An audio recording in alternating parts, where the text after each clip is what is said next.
Assalamualaikum warahmatullahi wabarakatuh. Selamat datang di video pembelajaran seni budaya. Apa kabar anak-anak semua? Ibu harap semua sehat-sehat saja dan baik-baik saja. Untuk selalu menjaga protokol kesehatan 3M. Pertama, menjaga jarak. Yang kedua, memakai masker. Dan ketiga, menghindari kerumunan. Pada hari ini, kita belajar mengenai aspek cabang seni, yaitu seni teater, di mana cabang seni teater merupakan salah satu media pengungkapan rasa, juga pengungkapan ekspresi. Pelajaran materi kita pada kali ini yaitu memahami konsep karya cipta teater, yaitu di mana kita mempelajari pada kelas 12 semester 1. Mungkin Anda pernah juga belajar seni teater sebelumnya, bukan?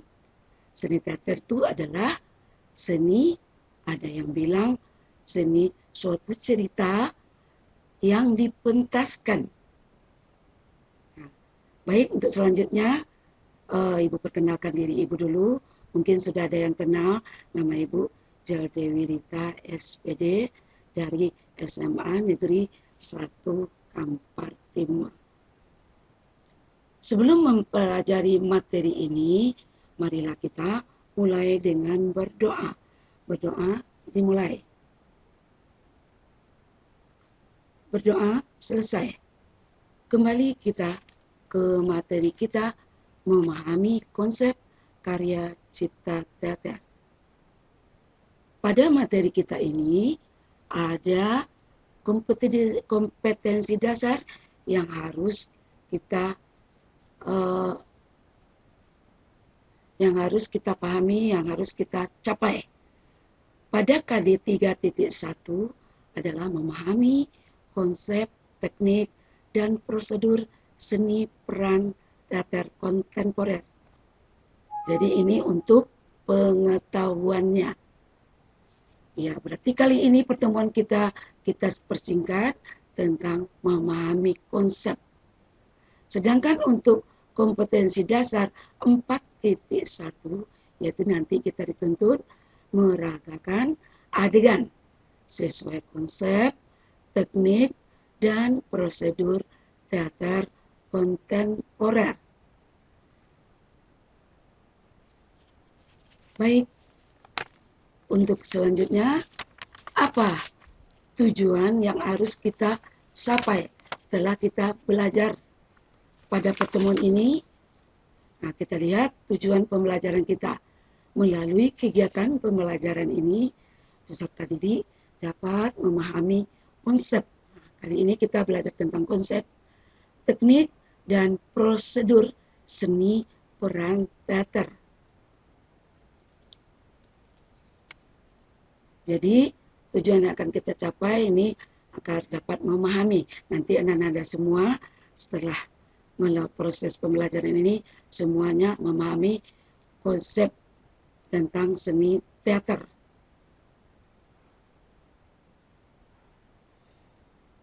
Selanjutnya kita lihat konsep atau gagasan dalam teater.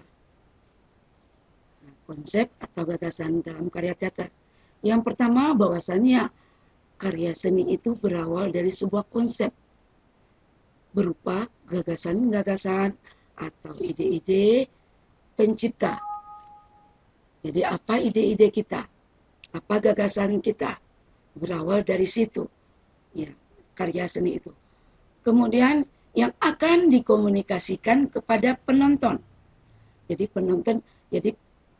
karya kita komunikasikan kepada penonton.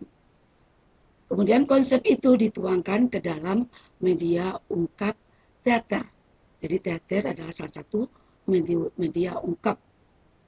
Selain di teater ada media ungkap seni, ada seni tari, ada seni musik, dan ada seni rupa. Jadi konsep itu dapat dituangkan ke dalam media ungkap teater. Maka lahirlah sebuah karya teater. Jadi pada awalnya konsep gagasan dari karya teater itu adalah berawal dari konsep atau ide atau gagasan. Baik, kita lihat nilai. Nah, selanjutnya nilai karya teater atau seni lainnya itu pada hakikatnya terletak pada keunikan dan orisinal. Jadi baru bernilai karya teater tersebut. Apa itu keunikan, apa itu orisinal, ada perbedaannya. Kita lihat pada di sini kita lihat ada unik adalah bisa kita maknai merupakan sesuatu yang lain daripada yang lain, beda dari yang lain. Berarti unik, ya kan? Sedangkan original ada yang mengartikan asli. Artinya karya seni itu tidak ada duanya dan belum pernah diciptakan atau digagas oleh orang lain. Jadi ada yang mengartikan original itu adalah asli. Ya, jadi bukan hasil dari contekan, bukan dari hasil plagiat, baru dikatakan dengan ciptaan sendiri, baru itu dikatakan original. Barulah karya kita itu bisa mempunyai nilai. Berarti nilai karya teater terletak pada keunikan dan original. Baik, kita lihat selanjutnya. Apa itu konsep cipta karya teater? Nah, ini pemahaman dari karya cipta teater. Bahwasanya sebuah karya cipta teater awalnya diproduksi untuk disajikan kepada masyarakat atau penonton. Jadi sebuah karya cipta teater diproduksi oleh seniman untuk disajikan kepada penonton. Antara karya cipta teater oleh pencipta seniman dengan penonton terselip sebuah tujuan. Apa itu tujuan? Yaitu komunikasi. Jadi pada hakikatnya sebetulnya seniman pencipta ingin berkomunikasi dengan penonton. Nah, dengan penonton. Tapi melalui karya cipta. Apa yang dikomunikasikan oleh seniman tersebut? Yaitu berupa ide-ide atau gagasan-gagasan seni. Nah, komunikasi bisa terwujud, bisa sampai, bisa nyambung kepada penonton, bisa dipahami oleh penonton atau masyarakat apabila ada kesesuaian antara karya cipta teater tersebut dengan tingkat apresiasi penontonnya. Jadi mungkin sebelumnya kita sudah pahami tingkat apresiasi, tentu berbeda. Tingkat apresiasi mungkin tingkat anak TK, tingkat apresiasi remaja, tingkat apresiasi orang dewasa pasti berbeda.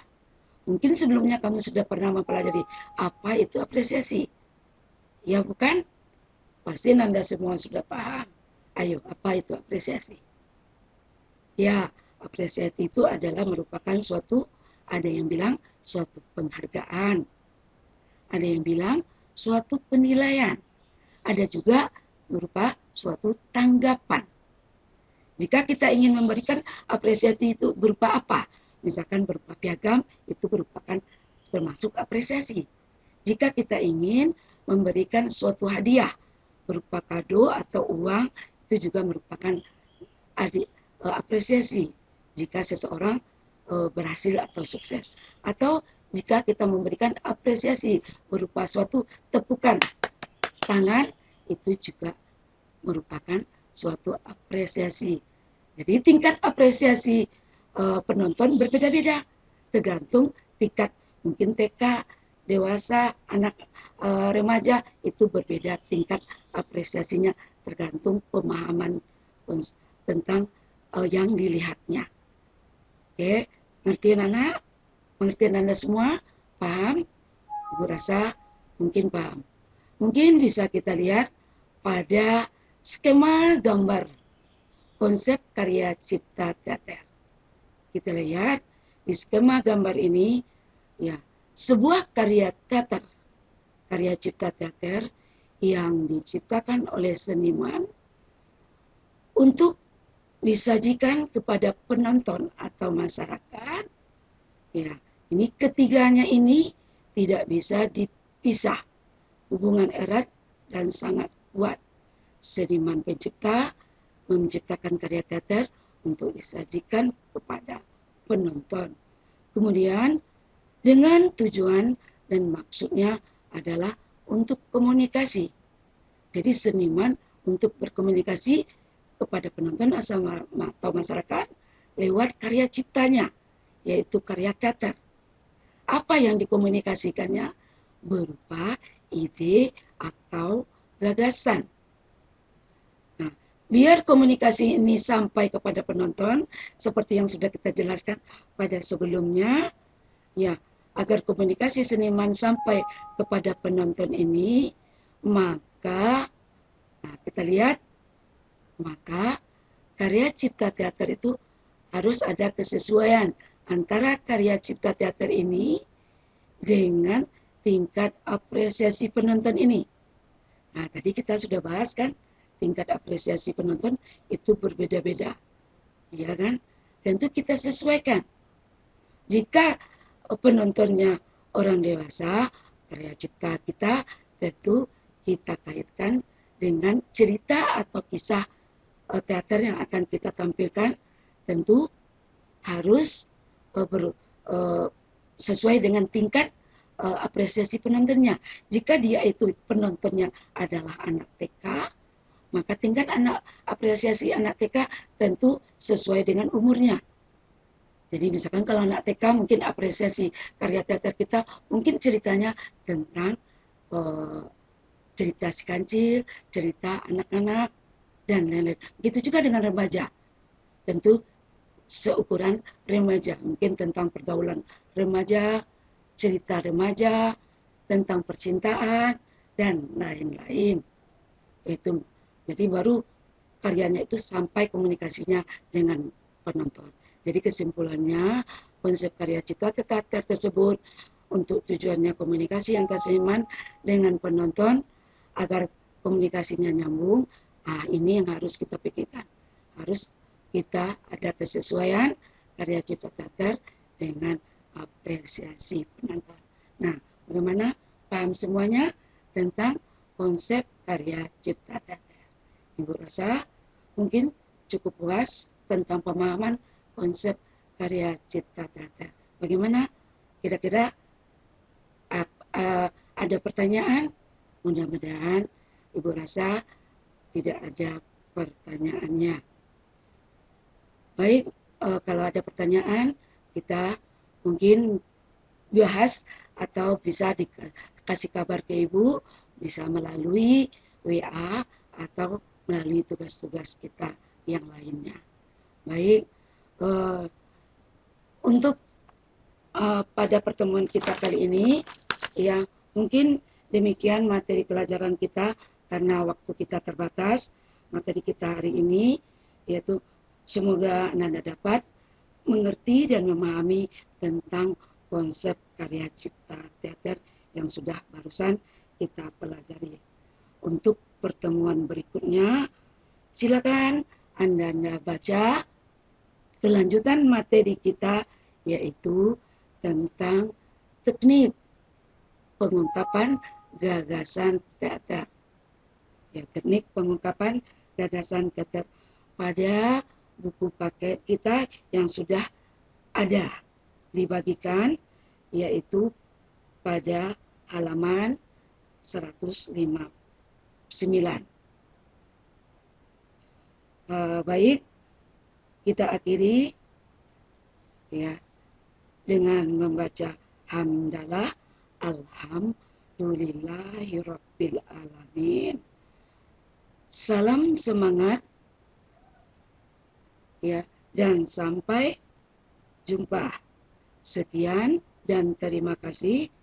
Assalamualaikum warahmatullahi wabarakatuh.